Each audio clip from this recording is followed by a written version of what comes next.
That shorter walks of 30 minutes or less will primarily burn sugar and carbs, while longer walks will primarily burn fat. Okay, yes, that's true, but no, it's not what you think it is. Okay, so here's what's true, right? When you're doing cardiovascular activity or any activity, you are burning energy, and the first type of energy that your body will burn is in the form of stored carbohydrates. Once that starts to get burned up and used, and believe it or not, you have a small supply of that in your body in comparison to the supply of fat that you have that you could burn for energy.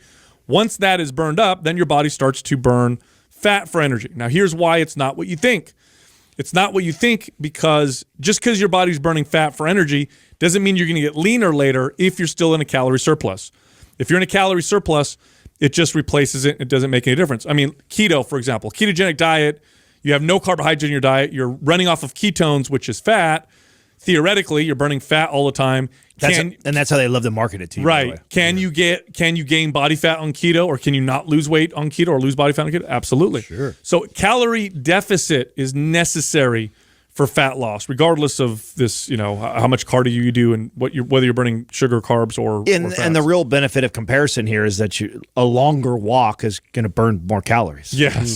So if I had to compare a 30-minute walk versus somebody who walked for 90 minutes, well, the person who walked 90 minutes is going to burn more fat. That's right. Because they walked longer, and they burn more calories, which will then help them be in a more of a calorie deficit than the other person. Yeah, you cannot get around the simple. This is a rule. This is a law. Okay, you can't get around it's a law of thermodynamics and physics where you must take in less calories than you burn in order for your body to search for fuel from itself to burn. If you're eating more calories than you're burning, or the same amount of calories you're burning, your body's not gonna.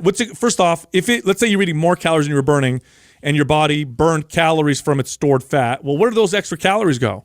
Right? They have to go somewhere. In other words, energy cannot be created nor destroyed. It gets transferred. It turns into other things, and so you can't get around that. So you have to be in a deficit to burn body fat. And you can do all the mixing things around, the magic you want, and supplements and all that stuff.